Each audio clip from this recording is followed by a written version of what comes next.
The framing of sexual desire as a moral failing is one of the biggest disservices that the church has ever done to people. Like very natural physical desires, especially desires like that are reactions that you can't help, and then putting a moral stamp on that, very problematic. Okay. 1, 2, ready, go. Welcome to the Called to Be Bad podcast. My name is Mariah Martin, and I feel called to be bad. It turns out I'm not the only one. Join us as we dig into all things bad, scandalous, deviant, you know, the stuff that makes good church folks squirm in the sanctuary. Why? Well, because sometimes the scandalous is spiritual, deviant is divine, and bad is beautiful. Say yes to the call, and let's see what holy trouble we get into today. Hello, Karly. Hi, Mylie. Hello. Welcome to the podcast. Today we have Karly Poyner-Smith and Mylie Brennan, and we are going to be talking about purity culture. And so I'll introduce you to our guests, and then we will dive right in.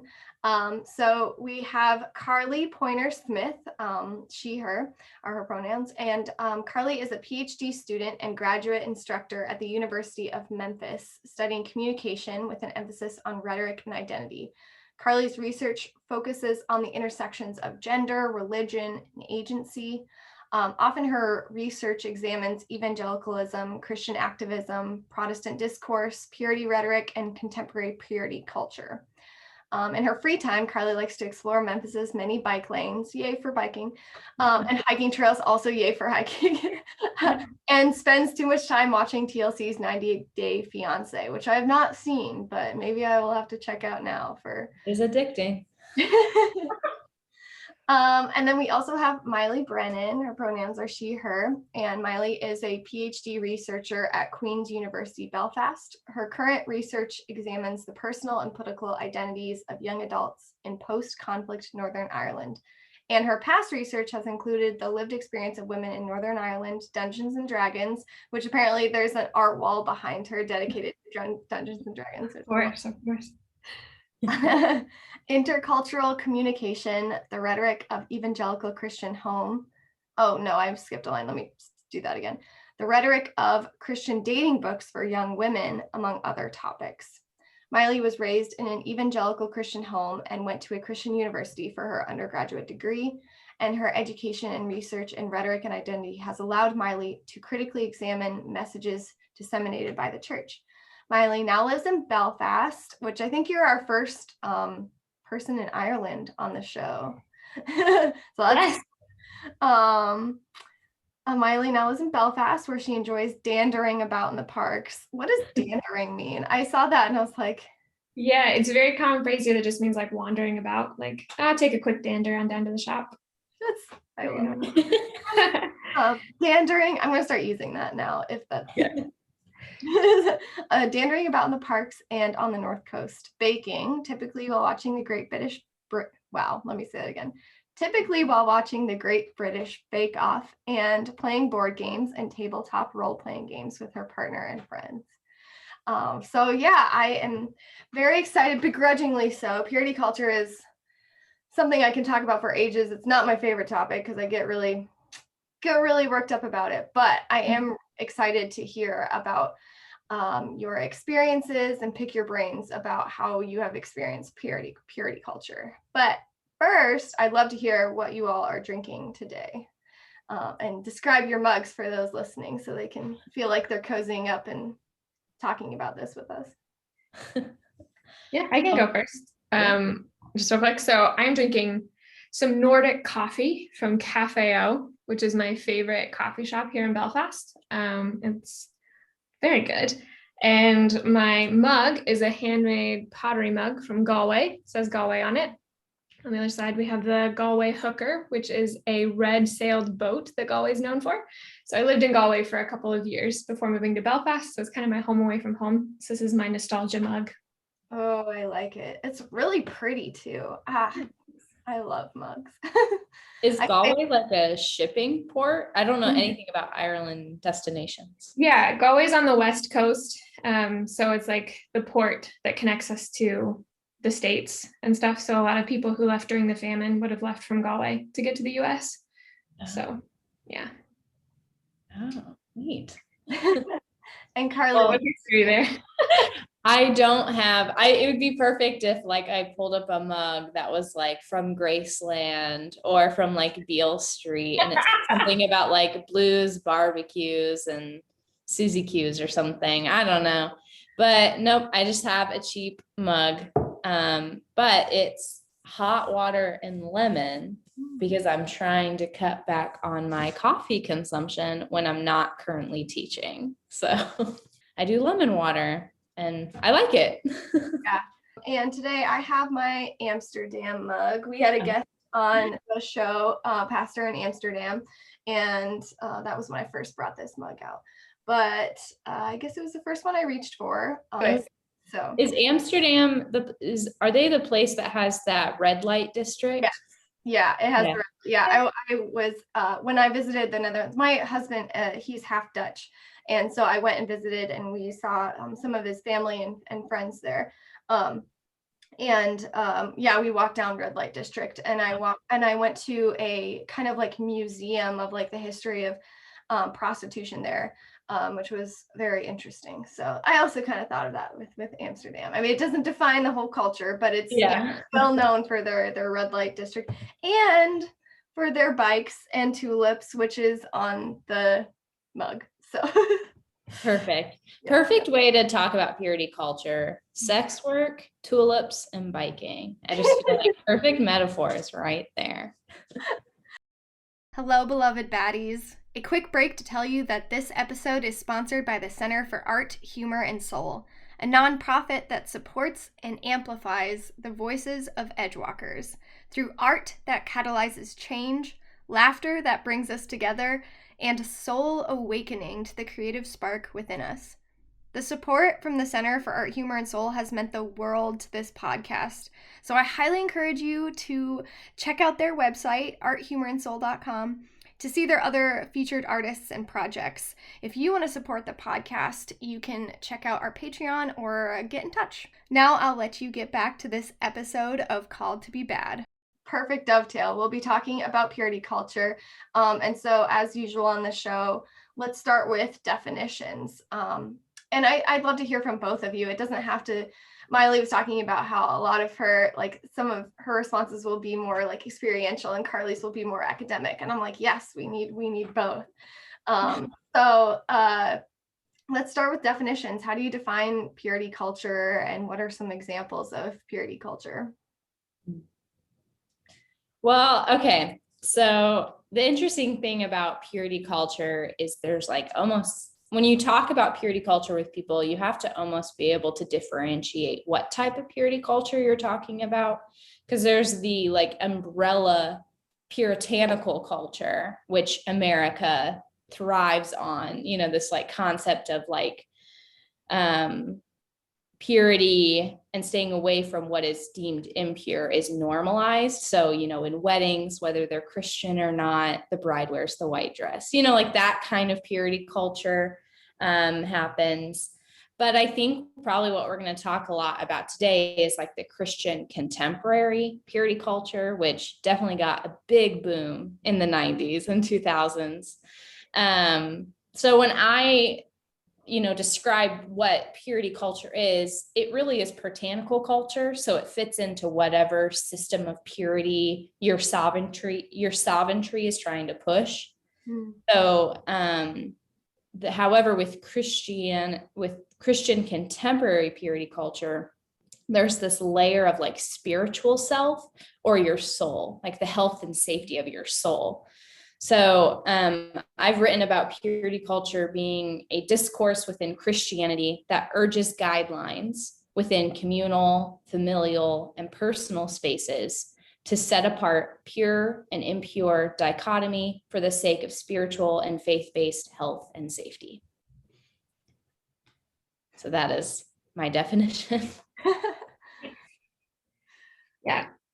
Well, I came again with a bit more anecdotal, but yeah, I also wanted to emphasize like there is purity culture in every culture in a different way, right? So like there would be Muslim purity culture and Hindu purity culture and those things.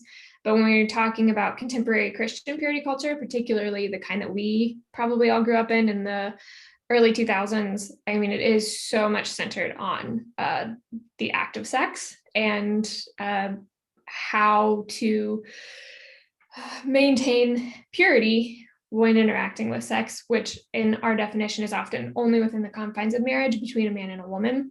Mm-hmm. And so the purity culture surrounding that, I feel is very gimmicky in a lot of ways. Like, you know, you have the pledges and the rings and the balls and all of these things that are just performative like commitments to this idea, but it's all based on the idea that sex should be safe for marriage between a man and a woman, at least in my experience, and what I think a lot of the questions we'll be talking about today. That would be a good definition. So I'm curious how you personally, if you would like to share, how you were influenced by purity culture. Did you participate in the purity pledges, purity rings, etc.? Yeah, I can go first. So purity culture was foundational to everything growing up. I say that. Christian evangelicalism was very foundational in my home. And so as far as purity culture goes, there was so much, like my father gave me when I turned 13, a purity ring. It was like a really nice ring that I wore on my wedding finger. It was like a symbol of my commitment to my father that I would maintain, you know, sexual purity until I was married. So the ring would be replaced then by my husband's ring, which has a whole lot of connotations to it that I don't know that we have time to unpack, but, you know, there was that. In my public education courses, we had these like cards that we filled out that was like a purity pledge, which, you know, I don't know how they got away with that one in a public school, but with abstinence only education in a small town, I feel like you can do those kinds of things. And so then as I became a teenager, also a lot of the messaging was boys really, really, really want sex, and it's up to girls to like maintain purity because we're the ones that can resist. And so when I became a teenager and got my first boyfriend and was like, oh, making out is really great, I really enjoy this, my parents were like, what the heck? You're a girl. This shouldn't be an issue for you. And it was a whole lot of those kinds of messaging that can really impact a person. So it was very pervasive, very prevalent, and very internalized by me, which led to a lot of the shame, you know, messaging, especially being the woman who is supposed to gatekeep those things. But yeah, it's definitely still impacting me in a lot of ways, but I'm very grateful to say that like I managed to move through purity culture in a way out of it, like into my marriage in a way that a lot of other people haven't been able to do. So yeah, as pervasive as it was, and as much as I wish it were different for many, many reasons, I can say like, I made it through purity culture. I'm a survivor. So there is a way through. There's a light at the end of the tunnel. Yeah. And what about you, Karly? So mine is interesting. It's almost completely opposite of Mylie. Is I grew up in a church, a Christian mainline Protestant church, and I thought it was a normal church. I have come to find out that it was a terribly unique church in that it was a pro-sex church, it was a feminist church, and I just thought that's what churches were. Like for 16 years growing up, hearing those messages. So anyways, I then went to a Christian university, and that's when I got slapped across the face by evangelicalism, purity rhetoric. And I just thought, how did you commit to churches when this is what they were telling you about your bodies? Like, this doesn't make sense. But, I remember the first time that I ever really experienced purity cultural rhetoric was like between my sophomore and junior year of high school. A friend and I, we went to the same church and youth group together. We really wanted to experience like a summer camp together. So we saved up our money and we went to this Christian camp, and we're thinking it's going to be just like our church and our youth group. And it wasn't. And I remember they gave you a list of what to pack. And they said, wear clothes that you would wear to church. And I was like, oh, okay. So like what I want to wear. And so I packed, summer clothes, and we got there, and they wouldn't let me into the chapel because for chapel women had to cover their legs. So, or we had to wear skirts or dresses. Like, it was really weird. It was like jeans that either covered your legs or skirts and dresses, as if like the length of skirt is any better than the length of shorts. I don't know. But anyways, and I only had jean shorts with me. And I remember arguing with my camp counselor, telling her I didn't bring anything. And then they brought in the leader of the camp, and it was this older man. And, he just basically was like, you have no choice. Like, you have to cover your legs while we're in the chapel. And I remember feeling like that was the first time I ever felt shame over my dress that was from like this Christian purity. Like, obviously you have shame over what you wear socially, like you want to wear nicer clothes or you want to look better, but that was the first time I had felt like, are people looking at me? I had never really felt that before in a Christian space. And I was big for my age at that time, so I was like the biggest girl in our cabin, and I couldn't fit into any of their extra clothes. So then that was like this other layer of, like fat phobia in me. And I remember like this very tall counselor gave me her skirt, and the stupidest thing is you could see my shorts through it, but it worked, like it was just, so that was the first time I experienced it. And I remember coming home from that camp thinking, well, that's some Duggar-esque fundamentalism. Like, that is not real. That was a weird cult that we got into. And then my parents were like, no, that's how a lot of Christians are, like, unfortunately. And so that was really the first time. And then going to college and like living with hallmates and roommates and classmates who just talked about like what Mylie said, growing up with that, like having a relationship with your father where it's like very protective over not even just like your health and safety, but your sexual health and safety. I was like, I don't think my dad wants to know what's going on with me. Like, so that was very interesting. And that was a wake-up call to, wow, I think a majority of Christians, this is normalized for them, these types of questions and agonies. What do I dress and make sure the dress is appropriate for church? I had never experienced until I was a teenager, and it was in environments that were not of my own growing up. Yeah. I forget. Go ahead, Mylie. In Northern Ireland, they just started opening up churches here. And so we went to a church for only like the second time that we've been there. It was very hot here, and I grabbed jean shorts, and then the internal, like my mother's voice in me was like, oh no, I'm going to church, I can't wear these. So I put them back and put on jeans. Oh. Again, so you still have that voice. I still have that voice. I'm like, wait, church, I'm wearing jeans. And I didn't even think about it until after, like, we were on our way. I was like, why did I do that? Like, that's not a big deal. Like, this church wouldn't care about that. But yeah, so funny that you mentioned that story.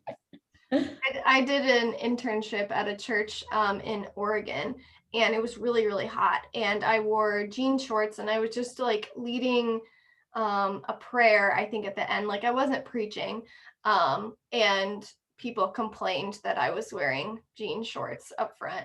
And I was like, it was so hot. I wasn't up front. I didn't feel like wearing a dress. And so, and it reminded me, I just went to, I went to a Mennonite camp in Pennsylvania with my family, my brother and sister-in-law, and my nephews and my niece, and there was a pool there. And so we all got ready to go to the pool, and my sister-in-law was like, oh, right, I forgot to tell you, they ask that women don't wear bikinis, or that you like dress modestly in the pool, and that men don't have Speedos. And I was so embarrassed because all I brought, like you said, Karly, like all I had was a bikini. Like, I don't own one piece. And I was like, I am not gonna wear like a t-shirt over my swimsuit. Like, I felt like that would just draw more attention. Like, I was like, I'm just trying to play with my nephews and niece in the pool. And now I like am thinking more about my body and feel like I'm making some statement when I was just trying to play. And like, I don't mind making a statement, but that was not my intention going in. And it's just like draws so much more attention to the body than necessary. And I think like what I remember the guy who led the camp, what he had said to me and why that feels like such a turning point for me, especially in my research, is he had said the statement of, which I think this is said in purity culture a lot, is like, don't lead your brothers astray. Like to the women presenting, they say that.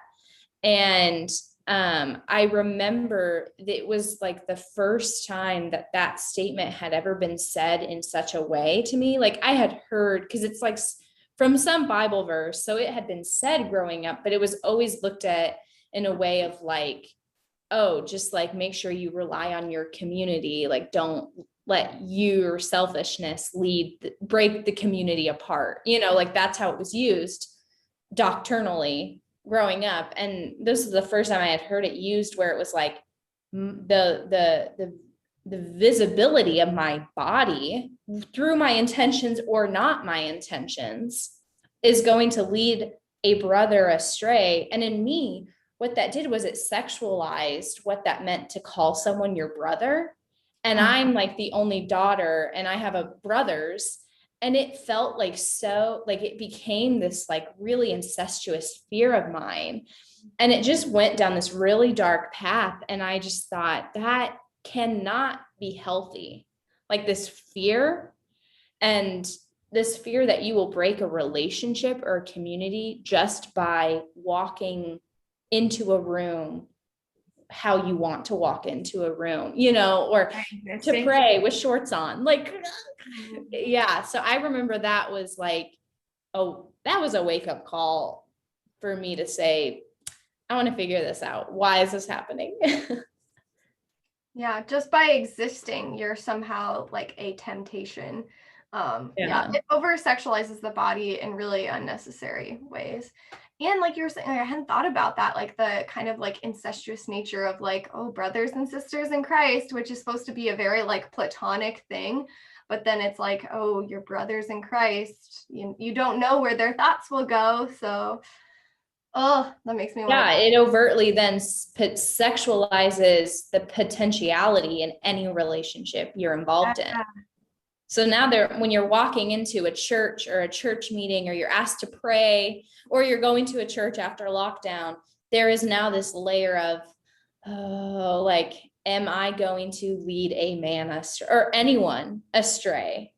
When that fear should not be there. That shouldn't be a fear you experience while wanting to come together with a religious community. Right. And that's the like default. Like the default isn't like safety and security. And then there's like, kind of this outlier of like, oh, a sexualized relationship, that the sexualized relationship is the norm. Mm-hmm. It's terrifying. Along those lines, what were the explicit messages you received about how purity relates to sexuality? I guess the don't lead your brothers astray would be a perfect example. But I'm also interested in hearing like what implicit messaging you might have gotten. Like for me growing up, like I did not get many explicit messages. Like I think my parents might have said at one point, we waited till we were married to have sex, and like it worked for us and we would like that for you all, for me and my sister. But that was like maybe the only explicit messaging I received from what I can remember, at least from my parents. But then I was hit with a lot of implicit messaging, just from like the culture. And then when I went to college, I think I might have gotten more explicit messaging. Like I was definitely under the impression that lust was supposed to be a man's problem, and that because I like, who said, Mylie, were you the one saying that you liked making out? Yeah, because I like wanted to be close to men, to boys, God, whatever, college age people. Then I was like, I must have a lust problem. Why do I, as a woman, have a lust problem? And so that was like a whole thing. But yeah, what were the explicit or implicit messages that you might have received? Yeah, I think all of those. Modest is hottest was a big big one. Also, there were a lot of analogies used about like, a piece of chewing gum. Like you want a fresh piece of chewing gum. So if you chew a piece of chewing gum and then pass it on to the next person, nobody wants that. You're used goods, kind of a thing. Used goods was a big phrase. And then there was like a lot of explicit messaging about the importance of virginity. And that tended to be in conversations alongside STDs in like schools and things. It's like, well, if you're a virgin, you can't get STDs and you can't get pregnant. So stay abstinent and stay pure. And, then it won't be a problem. Whereas, you're risking your health if you do this. So there's like a spiritual element, a physical element, it was just like a purity culture was like wholly encompassing in the rhetoric surrounding it. What about you, Karly? Man, I don't think I'm trying to rack my brain, and you sent us the questions, 24 hours ago, and I was just trying to think about it. And I asked my partner, and they had grown up in even like similar to Mylie, evangelical purity culture. So they had a lot of stories. I mean, I can talk about ways where purity culture was not implicitly used. Like my youth group was never split up boys and girls. That was like a big thing. And when I found out other youth groups split up their youth based off of what genders they read from them, that was really intriguing to me. So I didn't really have opportunity for like, for all the women, young women to be together and talk about their sexual sins or tendencies, and then not be with the young men and not hear theirs and wonder what's the nuance, like what's the difference, when in reality there's not that much nuance between the two. But when I was in college, we did this thing. It was called Stand Up for Your Sister, and they had the boys version, which was Stand Up for Your Brother. It's as awful as it sounds. They led us to this, like, I can speak from the girls, the female college student experience. Apparently the Stand Up for Your Brothers, what I heard was they just talked about masturbation and like pornography, which classic Christian guy discourse. But for girls, they led us to this like underground auditorium that our school had, and they hung up like Christmas or fairy lights and turned off the lights and had candles and like, I don't know, Hillsong music. I don't know, like female led vocals on worship songs. Just not great. Not a good vibe, honestly. You're walking in, you're just feeling like not good. And they had us like sit, and then they gave out these papers and pencils, and there were like 10 questions, and you had to like circle yes or no. And the questions would be like, they would be like, have you ever masturbated? Yes or no. And then the next question would be like, have you ever attempted suicide? Like what? These crazy questions. And you had to circle just yes or no. Like there was no like thing to say, oh, I've had thoughts, or, oh, I have, mental health. So this is a constant topic I have to talk about with my therapist, all of that. And then you gave your paper back, but you couldn't like identify yourself on your paper. You gave it back, and then they shuffled them and then gave them out to all the girls. Now, mind you, there's like 600 girls sitting there. And then you got someone else's paper, and then they'd read the questions out loud. And if the person who had the paper, who answered the paper that you hold, circled yes when they asked the questions out loud, you had to stand up. So like the desired effect was that like, oh, if you're a girl who struggles with masturbating to pornographic material, then you'll see that 3/4 of the 600 girls here are standing up. You're not alone. Like that was this desired effect. And then we'd have to pray about it. And I remember like feeling like, I don't think this helps, because it's almost by like continuously not naming what you're experiencing, whether it's as, socially nuanced and problematic / unproblematic as masturbation, like pro-sex behavior, all the way to like oh, what is actually really harmful to self, eating disorders or suicidal thoughts, those things. What we shouldn't do is keep kind of closeting them, like making it very secretive. And what we need to do is, okay, if they take these papers back and see that, 3/4 of the girls have eating disorders, then we need to have, like, you need to sign up girls for free counseling sessions with an actual eating disorder therapist, like do actual work. Don't like sensationalize what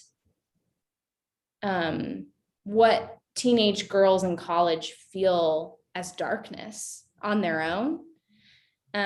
So I remember that was very explicit. And I just remember thinking, my first thought was, why is masturbation on this? Like, I just kept thinking, why is this in between eating disorders and suicidal thoughts? This isn't right. They should not be on the same level playing field. So that was very explicit. Yeah. Interesting, because when we did stand up for your sister, I loved it the first time we did it because I was so ingrained in that culture. I think in a way that you weren't, that I was like, I'm not the only one who masturbates. Oh my goodness, Lord Jesus, thank you for showing me this light, but yeah, like you said, it was all like a huge range of things. And then there wasn't follow-up. Like there wasn't this, like, I think they said the counseling center is free, or like reach out to your wingmates. And it was like, okay, but you just reemphasized that these are bad things. So I'm not. Yeah. Reach out to my wingmates, but I know I'm not the only one. So there's comfort in that, but it wasn't healing. Yeah. It was treated in the same way that like personality tests are treated. So there's something like, what is damaging of putting like the masturbation, anything that's pro-sex or queer affirming questions on the same level of, have you ever had bulimia? Like that? No. Red flag. Not good. Not a great BuzzFeed quiz. Like, yeah, I remember just walking away and being like, this was bullshit. Like, this doesn't work. But it did for you that first time. Yeah, the fact that I loved it doesn't mean it was probably good for me, but I was bought in. It had the desired effect. That's what I mean. It worked. Yeah. So did you both go to the same college? You went to the same grad school, right? But you went to different colleges. Mm-hmm. And this was like a thing. Were they both Christian? They were both Christian colleges? Yeah. They were on the same Midwest, like Christian Bible Belt. So very similar curriculums and pricing, lifestyle. Yeah. I had never heard of that before, the stand up for your sister. I think in college, Mylie, I could see myself also appreciating that. Like I was saying, like I felt like I was the only one with like a lust problem. And I think I probably would have been like, oh, I'm not the only one. But yeah, that's super problematic that there was no follow-up, and the counseling center, I have a feeling was probably like all like Christian therapists, or were they were all the grad students because all colleges, their counseling or therapy sessions are run largely by, like their grad programs, which is like fine if it's just regular like anxiety therapy for students. But or like helping them discern like their future academic path, but not like bulimia or like bigger problems. Yeah. And I think what's interesting is like you guys talking about how, whether you had gone to stand up for your sister or you did go, and feeling seen in that because you had grown up with messages saying, hey, pro-sex behavior is lustful, it's bad, not good. So then you're there and you see suddenly, oh, everyone's struggling with this. This is great. Well, for me, I did not grow up with pro-sex behavior being bad. It was part of just being human and it's messy. Like that's what I grew up hearing. And then I go here, and that was one of the first times it had ever been said, it's sinful to have any of these thoughts or experiences or behaviors. And then I see all these people standing up, and it felt like an affirmation of this is bad, this is sinful, and we agree with this. And then you feel like when you circled any of those, it almost, to me, it felt like the numbers showed almost an army willing to discommunicate me because I had answered yes to these and still would say, and it's fine. I'm deeply okay. I'm deeply okay. Yeah. And like with that whole like talk of like lust, there's no distinction between like a desire for connection with another person and like more sexual desires, or even like an actual definition of lust or objectification. Like it's all just lumped together. Like any I'll say like, I don't know, yeah, any pro-sex thoughts or positive connections, like it's all just like this one big like shame bubble. If you feel this, then you are bad and deserve to feel shame. If that keeps you away from, you know, sexual interactions with people, then fine. I think the framing of sexual desire as a moral failing is one of the biggest disservices that the church has ever done to people. Like very natural physical desires, especially desires like that are reactions that you can't help, and then putting a moral stamp on that, very problematic. Yeah, and it's not like it doesn't align with science at all. Like I remember my world exploding when I started reading like books about like sex and science, and like the book Come As You Are by Emily Nagoski. If you haven't read it, I highly recommend it. It talks about desire and how like sex drive is not really an accurate statement. And one of my favorite takeaways from that book is she talks about like your physiological response to something like it's just your body reacting to something that's like deemed sexually relevant. So it's not like a bad or a good thing. If you get turned on by something that like, you're like, oh, that's inappropriate. Your body doesn't just say like, oh, this is like good, sexy thing or bad, sexy thing. It's just like morally neutral, sexually relevant. And it like starts that physiological response. And I was like, wow, okay, that just like stripped away that shame. You are not a bad person because your body reacted in this way.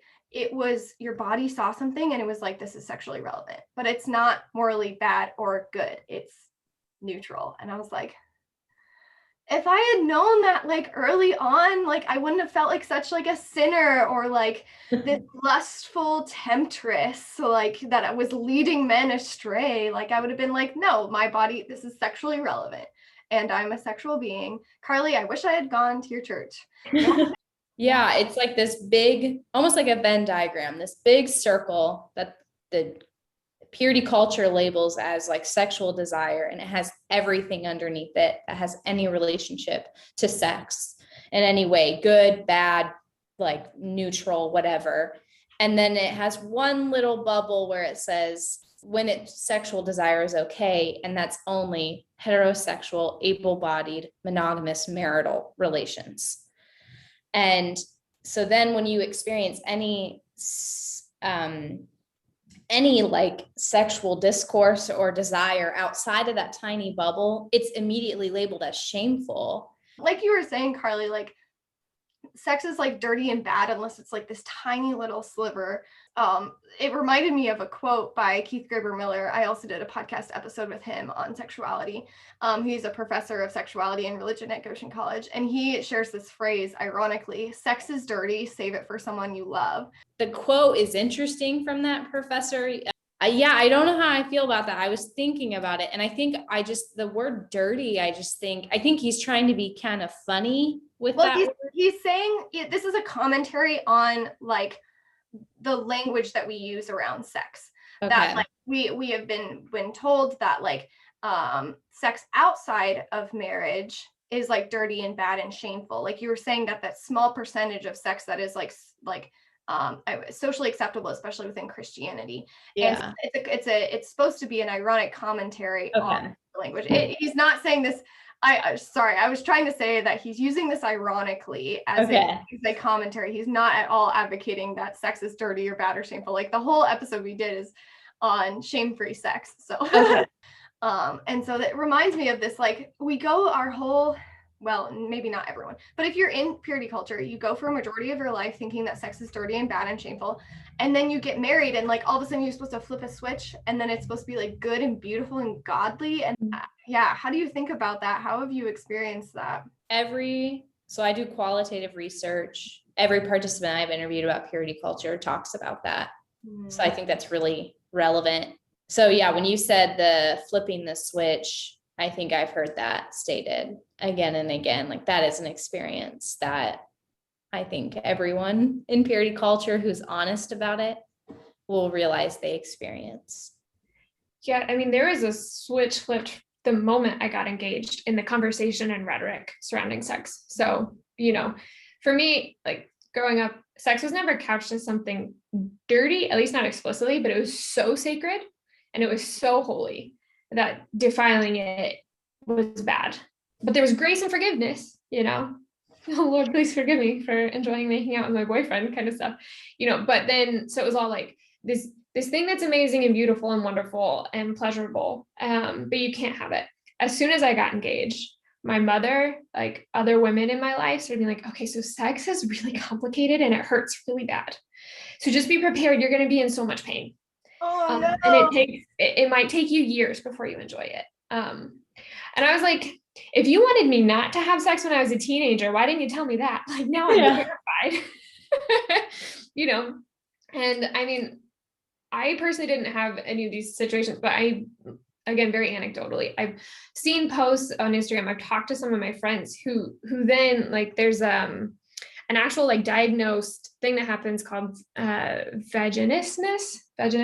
Yeah. Where it's like typically survivors of like sexual assault will, because of like the psychological things happening, like their bodies, their like vaginas will constrict and close and like reject sexual intercourse because of something happening in their brain. And I think that's so telling that I want to say victims of purity culture experience this.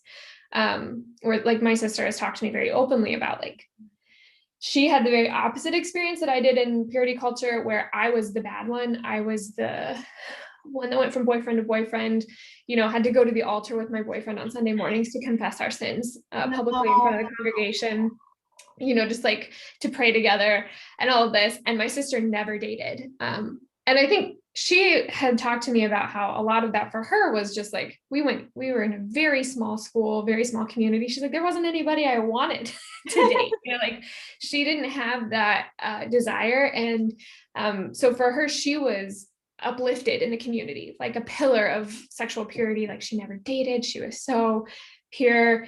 On the flip side, she would have people accuse her of being a lesbian because she hadn't dated anyone, which was also, just a whole other thing. But then, so for her, she just assumed that because she'd done the purity culture thing really well, that when she got married, she married her first boyfriend, that it would just be, like the switch is flipped. And she's like, no one thought to tell me that it might be complicated and it might be hard. And that, like even just things like, how do you navigate when one of you is turned on and the other one's not? Or, how do you communicate, actually, I know this is very pleasurable for you, but this hurts. Like, what can we do? Conversations that my friends that were raised outside of purity culture were like, of course, like you have to have that open communication about your body in any sexual relationship. And I was like, yeah, I know that now. Thanks for telling me now. Yeah. But that like dichotomy of like, within this little bubble, it's going to be amazing and beautiful, really constricted a lot of the important conversations about the complicated nature of sex in general. And it seems like a lot to go from like, if you before marriage like didn't have sex at all, to like all of a sudden wedding night you're just supposed to like go like wham bam have like PIV sex, like, and like then all of a sudden you're supposed to like throw away all your inhibitions of like, ooh, I don't want to keep anyone from being tempted, and then all of a sudden you're supposed to be like super sexy for your partner, like oh, that just sounds like so much. Also like very narrow definition of sex, like that is just like penetrative sex, PIV, penis and vagina sex is what sex is. I've talked to Karly about this before, but I didn't realize I was allergic to condoms because I'd been prepared that sex was supposed to be painful. Oh so, no. A couple of months into our marriage before we just happened to not use one, and I was like, oh, it doesn't burn. Like, wow, just something that like only people who came out of purity culture really can. Yeah. And well, like just and like absence of true sexual education. 100%. Yeah. And correct me if I'm wrong, but like what I have learned since is that sex is not supposed to be painful at all. Like it could perhaps be uncomfortable, but like if you are turned on enough, properly warmed up and lubricated, which doesn't have to be like your own natural lubrication, it can be like with lube, and hopefully find one that you're not allergic to also, because you can be allergic to lube. It shouldn't be painful at all, unless like there's some medication or like some other issue. And so I don't know why we keep telling young people that like it's going to be so bad and painful. And well, and maybe the language needs to change of that, not that it's bad and painful, but just that you're going to fumble your way through. Because I think for people who have disabilities and chronic illness, I think it is painful in some ways that cannot be fixed by lubrication or stopping condoms or whatever. I guess the reason I bring up like the painful part is like right now I am on a birth control. It's Depo-Provera, it's the shot. And I think because of that, it has made penetrative sex very painful. But birth control. But because I know like, oh, this is not like painful, penetrative sex is not I guess the norm, then I'm like, okay, like we can work around this. But like Mylie, like if I hadn't known that and if I had been on Depo-Provera from the beginning, I might have like accepted like, oh yes, this is just how it's supposed to feel. And so I guess what I'm trying to say is like, you don't have to accept or just live with or push through painful sex. Like you can like, figure something out. And I don't know how much of this was messaged to you, but to me, it was also like, you need to sacrifice for your husband's pleasure. In those, like, a lot of the messaging I got when I was engaged was like, it's gonna be painful for you, but it's for him. Very gratefully, my partner is not one of those, I deserve sex because I'm the man, or like my pleasure is first and foremost at all. But so many, like, because of the purity culture messages that are different for men and women, like so many people get into these relationships where it's expected like the woman is subservient to the man, just like in so many elements of evangelical Christian culture, in a way that's like physically painful, emotionally demeaning. You know, like marital rape is a very common problem, I feel. In I've read some statistics, cannot cite my sources right now, I apologize for coming unprepared, but like I've seen statistics about like in evangelical homes, a lot of like marital rape goes, you know, it's just like, well, she needed to be subservient to her husband. So I think that's another element of purity culture that feeds into rape culture that is a direct link that the church doesn't address well at all. Right. And it's this distorted view of consent that like somehow like if you signed your marriage license, then you're signing up for like sex anytime, anywhere that your partner desires. Like that is not how consent works. And also that like there's no enthusiasm there, like no enthusiastic consent. If it's just like, well, begrudgingly, I will do this task because you want to, like. I think another, like this was touched on, Mylie, you said with your sister, her experience, like purity culture does not only impact those who then become like relationally or sexually active, it also impacts those who choose to remain single in it. So like your sister, like being praised for, you know, not being caught making out with men or whatever. But on the other hand, questionings of her sexuality or her orientation being brought in, and like what that does for one, like when people question your sexuality or orientation before you offer it up, that's very like, that feels really like they're ripping something apart to grab something of yours without your consent. And so I think like this would be a whole other topic, but I mean, just purity culture, what it does to single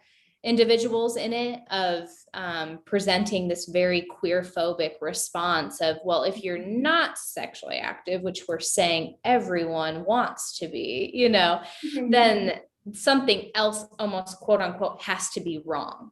And that wrongness is then, oh, is this same-sex attraction, or is this any queer sense of self? And I think what that does, not only does that display purity culture's queer phobia, but it also displays, I think, specifically for women, like your sister. And I had that because I wasn't dating for a long time. While I was in college, I was asked by people if I was queer, and it felt like the sense of, not only are you fearful of a queer woman or a queer person, you're fearful on top of that of a queer woman, because that's such a radical act of someone saying no to the heterosexualization of purity culture. So not only are they fearing and trying to shut down any sense of homosexuality, they're also trying to shut down any person taking agency over purity culture. So yeah, I just thought, man, you got to be able to talk about what single men and women, single individuals go through in their experiences of purity culture. Yeah. All of sex, it's messy, it's confusing, your desires change. And so does like who you love. That can change. This idea of understanding that sex is going to just be confusing, at best, confusing. And you'll have pockets of revelation that will feel really eye-opening or lead you towards a revelation. And like to trust those and to lean into that. And then it's great if you have a partner or partners who you can be vulnerable with and talk through these things with, and they're not going to shut anything down without hearing you out and asking questions. Like that's where it's like, yes, do it with people you love. To hear the full conversation, tune into the next episode of Called to Be Bad. Here's a preview of what's to come in part 2. It reminds me, my spiritual director one time, like point blank, asked me, what do you think God would think of your sex life? That's all for this episode of Called to Be Bad. Keep being your bad, beautiful selves, and I will see you next time.